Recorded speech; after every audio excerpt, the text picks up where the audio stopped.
people, my name is Rage, and welcome one and all to some more Hearthstone Journey to Legend, where I play some ranked competitive, have some fun, and hopefully stomp some people, or maybe cry tears of utter sadness at being crushed by Warlock Zoo bullshit. But that aside, let's get into this. We have been making some serious progress, yes indeed. I am currently 2 stars into rank 3, so I am getting there, although sadly, I was rank 2. I managed to get a star into rank 2 and then had it snatched away from me by some incomprehensible bad luck, I can assure you, but I refuse to give up. I have been playing with 2 major decks at the moment, Surprise and Scum, which...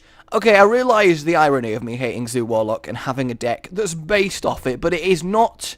It's not particularly Zoo. This deck I felt awful for making, but I'd lost to too many Zoos, so I played a handlock game, crushed a Zoo, and got it out of my system. But this is a hybrid deck that no one else I've ever seen has played it, that I'm kind of happy with. It's not straight Zoo, so don't judge me. But first, we are going to play my Surprise Shaman deck, which has been doing fairly well for me on the ladder. Now, hopefully I can win these games, because I really get kind of intense playing at this rank, I really do, but I will play 3 games, win or lose, in before I lose all 3, and in the video, just weeping, generally, just very seriously upset.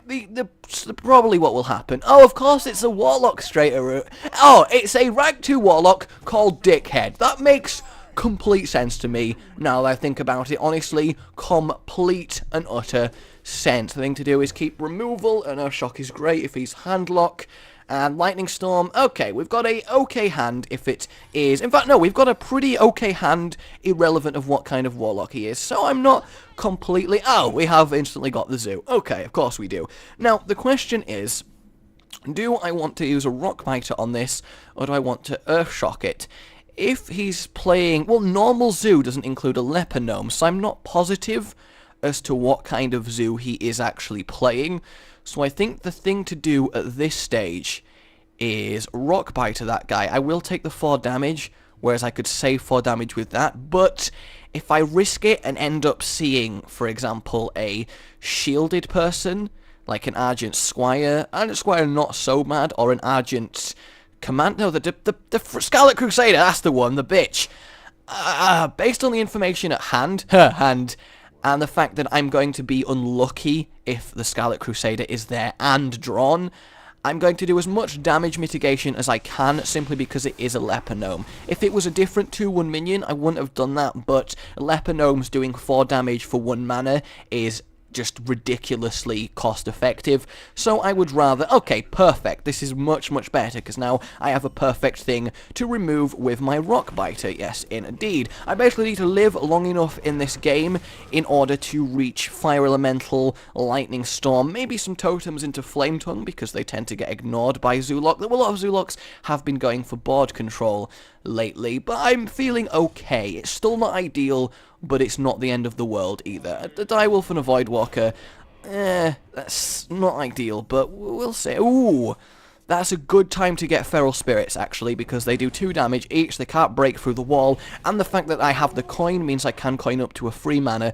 thing next turn. This game will hinge around the effectiveness of this Lightning Storm. I cannot use it at the wrong time, because a good placed Lightning Storm can completely just smash Zoo to a point where they can't recover. But I don't want to get to the point where I'm facing Doom Guards, because that would also be pretty bad. Hey, that's not bad either. So what I can do now is drop a totem on these. Do I want to attack both? That's the question, because I could keep one alive, and then it depends if he has a... Ooh, oh no, I do have Coin and Rock Biter.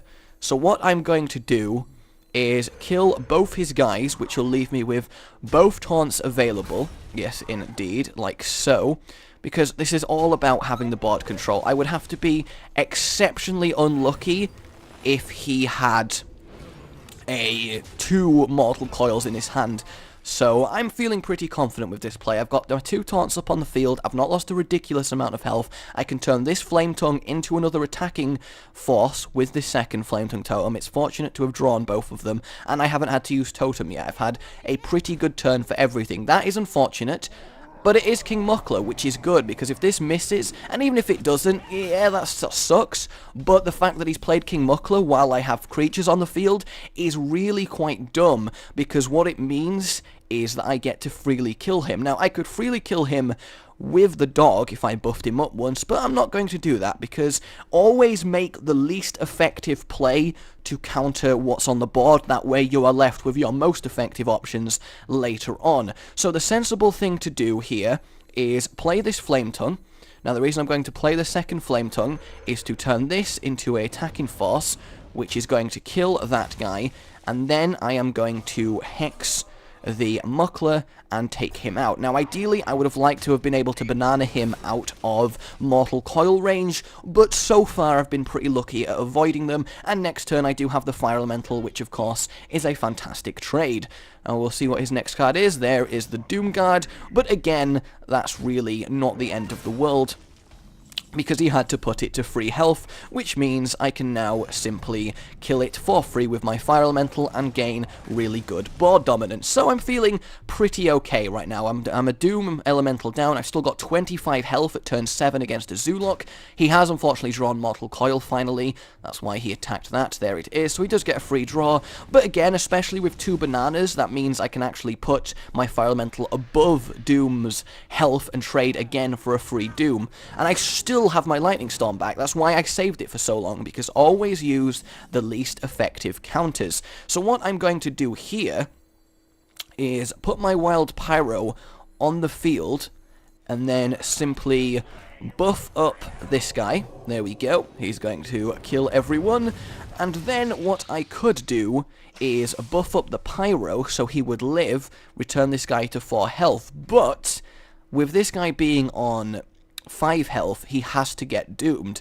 He can get soul-fired on 4 health, so it makes more sense to just buff this guy up again. I don't need to keep this Wild Pyro, it's fine. I can kill the imp that way, keep him out of soulfire range, and then hit the Warlock for 8 mana, and then I've got a Taunt Totem as well, which is fantastic, because it means he's now immune to Doom, and then I've still got Alakir and Lightning Storm as a backup. Reaching turn 8 and being able to place Alakir in a safe situation is pretty much game over to any Zoolock, because he's such a hard nut to crack when it comes to it.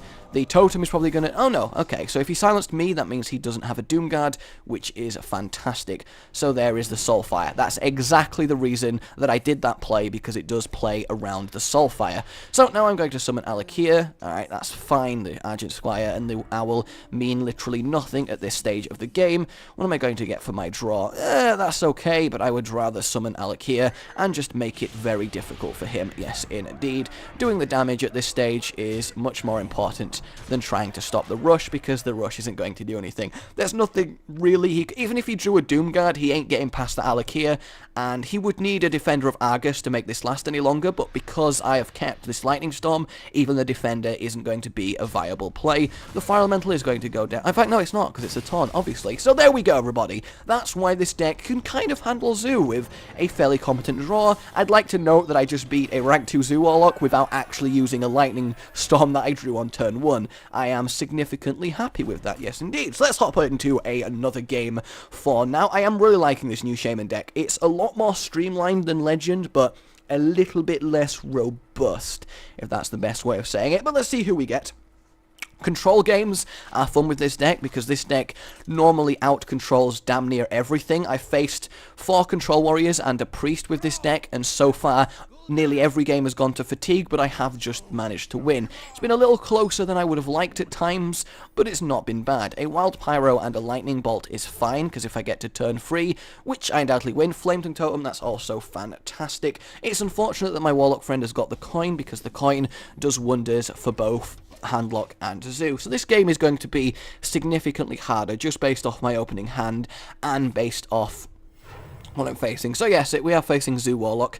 A Handlock would not coin at this stage, and that's okay, because that's quite a nice lightning boltable target. And I've drawn an Earthshock, which again is quite nice. It's unfortunate to have to use Lightning Bolt this early, but it's not the worst thing in the world. I would much rather him coin out a 2-mana creature, because then I've just 2 for 1'd, as opposed to him, for example, coining out 2 1-mana creatures. That makes a lot more sense. And now that I've got the Wild Pyro and the Shock, I'm going to be able to do a fair amount of damage, but for now, unfortunately, my only viable turn is to place down a totem. The 1-1 is actually quite good. It's preferable to get the 1-1 if he doesn't have Mortal Coil. If he does have Mortal Coil, then I give him a free easy draw and removal, which isn't ideal, which is why toteming can be kind of bad against it. Okay, that is absolutely fine. There goes that, which again is good. So what I could do here is play the Wild Pyro and then play the Earth Shock.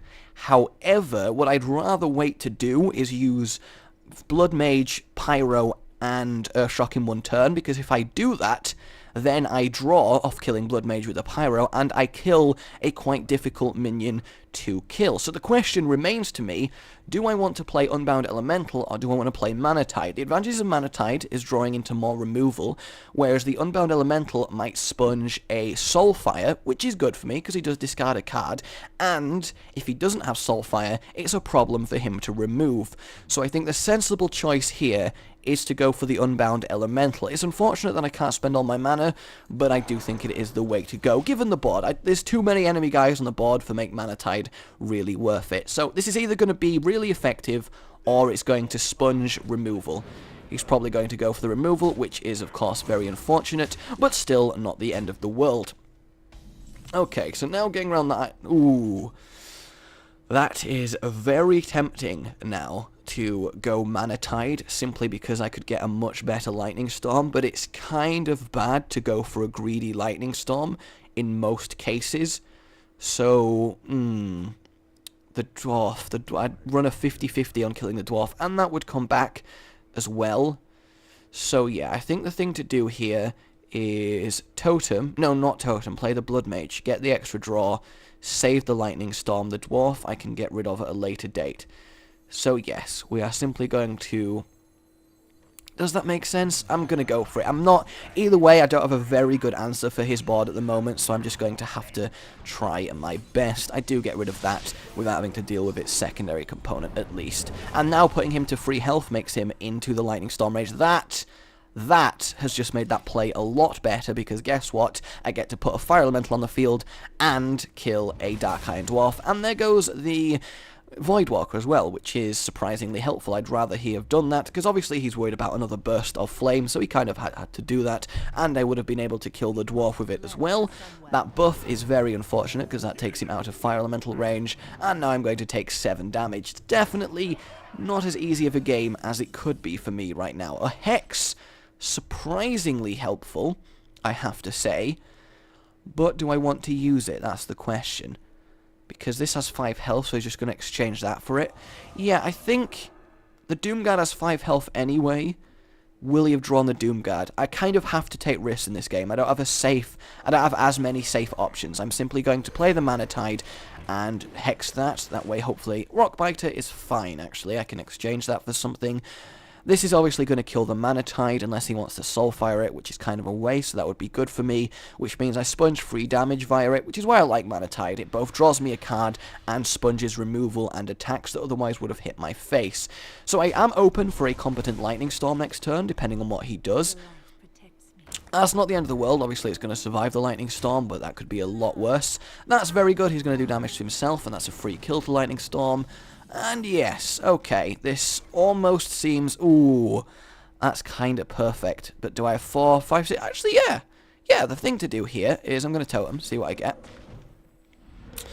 Ironically, I get Spell Power, which I don't need, but that's what happens. And then I'm going to drop a Flame Tongue, just so he has something extra to deal with next turn. So I'm kind of stabilizing here, and I still have a Fire Elemental. Holding off for as long as possible on overloading yourself is kind of key, because it's really difficult to come back if you're overloaded every turn. Flame Imp is fine, that can get Rock-Bited, and Soulfire on the Flame Tongue is what I'm saying this card is. Yep, there it is. But that's fine, I can summon the Fire Elemental and stabilize next turn, which is good. Assuming he doesn't play anything extra here, which he probably will. Nope, he's just going for the attack. Nice. Alright, so yes, the thing to do here is simply take out the Flame Ink, where we make loads of Flame Imps. And then we've got some substantial board control. The only way he's getting past this is with his second Soulfire and attack, or a Doom Guard. A Doom Guard would be particularly unlucky. It looks like it may be. No, the Soulfire and the attack, which still is technically good for me, because he does have a quite low board presence for this late into the game, so considering he's a Zoo Warlock. And is that going to be all? Another one of them. Now, that is more awkward, simply because I can't get to them. I could do with my second Lightning Storm here. So I'm going to play the Azure Drake, just to get the draw. A Lightning Bolt is actually perfect here, because I'm going to simply Lightning Bolt one of those guys, get a free 5 on the field, and yes, the good news here is both Soulfires are gone, which means at most he has 3 things left in his deck which pose an immediate threat. 2 Doom Guards and 1 Leroy Jenkins, but most Zoos don't actually run Leroy at the moment, so the worst thing that could happen now is a Doom Guard, which probably is likely going to happen because sod's law, yo! I'm predicting that. I am predicting a Doom Guard here. We'll see. But the good news is, even if he does Doom Guard and it goes into one of my minions, which it kind of should do because I am getting too much of the board control back, I can easily kill it, irrelevant of which minion it does run into. So the first Doom Guard is not going to be a big deal, and we're not seeing a Doom Guard. That's fantastic. Defender of Argus, more annoying, but again, not the end of the world. He is, of course, going to go for me. Okie dokie. Feral Spirits, I could not have asked for a better card at this stage in the game. So, who do I want to kill, in the words of him? Probably going to play the Feral Spirits, which will buff him up to a 4/6, and I will kill him like so, kill him like that, and then, because I don't actually need the Spell Power Totem, I'm going to Totem first to get a higher chance at Taunt Totem. There it is, and then I'm going to exchange the Spell Power Totem for the Defender of Argus, and then I might as well save the Flame Tongue until next turn. There's no real point in playing it until you're going to get immediate value, even though I'm 100% positive this Warlock doesn't run any AoE. From this point here, it's going to be very difficult for me to lose this game, I have to say. In fact, I'm probably going to win next turn if I get an okay. Never mind. That's one hell of a stall card that he just needed there. He is oh, never mind. 4, 8, 6... Oh, no, 10. Yeah, I've won. I have won, ladies and gentlemen. Well played, Mr. Warlock. Yes, indeed. You tried so hard, but in the end, your scumbag doesn't matter. Boom! So there we go. 2 Warlocks comfortably killed in a row. The first one was just due to me having fantastic draws, and the second one... I'd say I played pretty well there. You've always got to think about the most effective thing to do. I'll play one more game with this deck, and then that will do for the video. There's no point me showing you the Warlock deck. It's very basic, very flip the coin, a fast game. You either win quick or lose quick. It's nowhere near as fun as watching me play my Shaman, which actually requires some thought behind it, and I do much prefer playing my Shaman. You have no idea. Well, you do, because I just told you, but shut up, okay? Ah, worthy opponent, please don't be a Warlock. Ladder is so full of them. Hey, a Control versus Control and a rank 1. Well, this is a worthy challenge to finish the video, I would say, and I get the coin, which is absolutely beautiful. Now, against Control Warrior, Lightning Storm is not that useful. It's worth keeping Fire Elemental, because I will get to late game, and these two, normally an Armor Smith happens, so your Lightning Bolt isn't terribly useful, but I'm still going to keep it just because I won't be under that much pressure for a while. Flame Tongue is fantastic in my opening hand against Control, because it does do a lot of work, and is a magnet for removal. Oh, this is a rank 1 guy who is a legend player. Oh, I forget that this exists now. Oh, no. Oh, this is bad. This is very bad, because... the reason this is bad is because he's playing Aggro Warrior. I just assumed he'd be playing Control, because it's so rare that you don't see it, but he's playing Aggro Warrior. I might lose this game just because how I've mulliganed here. It is very, very likely. I'm tempted to pass the turn and see what I draw, but that also might be a terrible decision. I'm going to have to take the damage here. I need him to play something that's worth using a Rock Biter or a Lightning Bolt on, because using it on a oh, no. I'm going to have to Rock Biter that. There's no real question about it. That needs Rock Bitering. Hey! Okay. Thank God for that. That has just brought me back into this game in a massive, massive way. 3 mana next turn, fantastic. I just need to get to Fire Elementals. If I can drop 2 Fire Elementals in a row, I should turn this game around in quite a big way. But of course, getting to that point is going to be the difficulty. Next turn, I can Totem and Lightning Bolt, which will remove something. Oh, he's going for the War Axe. He'll probably hit me in the face, because after all, he is trying to rush me down as quickly as possible, but that does mean that probably is his entire turn, which is good for me. It really, really is. And I'm going to Totem and pass. Ideally, I'd like Taunt, not the end of the world. Taunt arguably is good because it does sponge his second swing, but the fact that it's a healing totem means he'll probably leave it, which will mean I can Flame Tongue it and get immediate value out of it. Now, it doesn't matter if he does hit it. Either way is good for me. Yeah, he is going to hit it. He is aware of the Flame Tongue. He is a rank 1 legend player, so I do not blame him.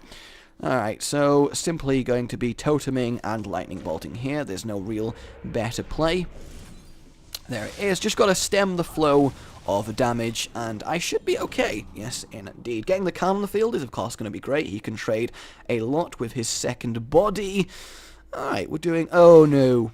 No. See, this kind of warrior deck is exactly why I want an Ooze in this deck, but I just cannot find the space. The Aconite does so... Ah! Sometimes, the heart of the cards guides me. Yugi would be proud. He really, really would. But because I'm overloading myself early, I'm even further away from these Fire Elementals, which isn't good.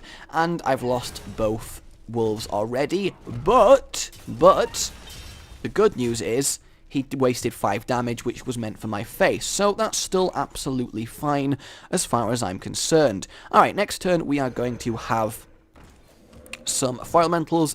Give me that Taunt. I didn't get the Taunt, but again, not the end of the world. Yep, there's nothing else worth doing this turn. Alright, cool. So we do have Fire Elemental, and that's pretty much going to be my entire turn now. I don't want him to draw Grom, because this deck tends to run Grom as a nice finisher. Weaponsmith is okay. In fact, Weaponsmith is fantastic because it just gives me a really optimum target for my Fire Elemental, and the armor up is great as well. Now, the sensible thing here is to kill my Flame Tongue with both the attack and the Argent, which he is going to do. But now I have the opportunity to turn the game around with a Fire Elemental, which is absolutely perfect. And then I'm going to peel the shield off, so if I have to Lightning Storm a few guys, then the Argent is going to go down as collateral damage. Alright, we are doing fairly well here. He's going to kill my Fire Elemental, but that is good for me because he's wasting damage that's meant for my face on killing my minions, which is exactly what I need to pressure him into doing in order to win this game. And doing 6 damage to him is obviously something I'm not going to sniff at. Now, next turn, I have an interesting decision. What I could do is Fire Elemental him, and then Lightning Storm, and then he's only got 2 cards to deal with a Fire Elemental, and then I can follow that up with Khan. I think that makes the most sense given what I'm up against and what tools I have in my hand. Yeah, I'm going to go for that. It's technically there's an argument for playing Unbound Lightning Storm, but I wouldn't have been able to kill the Berserker, so yeah, the sensible thing here is to do this. And then I've got some 2 lots of hard removal for any big guys. He suddenly springs on me, and I've got Khan for the follow-up. So yeah, but so many aggro decks. The fact that Paladin is playing aggro now, Warrior is playing aggro now, it's just like everyone for the face, go for the face is life, the face is not enough. Oh, that's a very, very bad draw for me. I'm going to take another 4 damage. Now I'm in the danger zone. I am heavily, heavily in the danger zone. The Doomhammer doesn't really help, so the thing to do is hit him for 6. And do I want to remove the Leper Gnome? I should really remove the Leper Gnome, but obviously that's a much better hex target. So, yeah, I'm unfortunately going to have to take Leper Gnome damage here. Hit him for 6, play the Unbound, and hex Mr. Argent Commander. This could still go either way. This game is going to be decided completely by top deck luck. I require more Feral Spirits. I require Taunt Totems. I'm going to have to start taunting. That is fantastic for me. That really, really is. He is going to try his best to whittle me down at this point. And obviously, he's probably going to, because I know this deck runs Mortal Strike. Not a good draw at all, but again, nothing I can do about that. I need a Taunt Totem very badly. Oh, that is not good. That is not good. Well, this is going to be the turn that decides everything. Do I even want to kill this? Because I could try and get him down before me. Because if I leave that alive, yeah, it's going to do 2 damage every turn, but it's going to do the extra 2 damage anyway, and I'm going to go to 5 health next turn. If he draws anything with charge, if he has Leroy in here, I'm pretty much dead. This is going to be a very close game. It is slightly more sensible to kill it, just so he does have less options. But it's a very, very close run thing. I do have ultimate board control here, but yeah. Please don't have drawn something fantastic. That's all I ask. There's the hit. Am I dead? He's holding it. That's an interesting sign. If he's holding that card back, then it is... Oh! Whew! Then it is most likely a finisher. Now, what do I do here? It could very well be Brawl, actually, that card. Would he run Brawl in an aggro deck? Would he want to kill his own board? He might do, because of course it is a way of coming back into the game. But the only thing I can do is hope for the totem, give me a taunt. It's not the end of the world. And then, do I want to kill this Argent? I would have to be astronomically unlucky for a Brawl to make a difference and for an Argent to make a difference. So yeah, this is entirely going to come down to his next card draw. If he draws something that can do 5 damage from his hand, I've lost. If not, I've won. I am thinking I'm going to see a Brawl here. I don't know why he's saying my thanks. Oh yeah, the Mortal Strike. I should have played around that. That was a mistake by me. I should have waited till I have enough damage to kill him in 1 turn while leaving him above Mortal Strike. But that's the kind of slight mistake which does cost you games at this rank, and I am not immune to making them. But there you go, everybody. That is some more Journey to Legend. We have creeped a little bit closer. A whole 1 star. Yay! Oh, it's such a grind, I have to say. Such a long, long grind. But there you go, everybody. There is some Hearthstone Journey to Legend. My name has been Rage. If you enjoyed this, it really, really does help me. And subscribe for more. I'll see you all next time. Goodbye.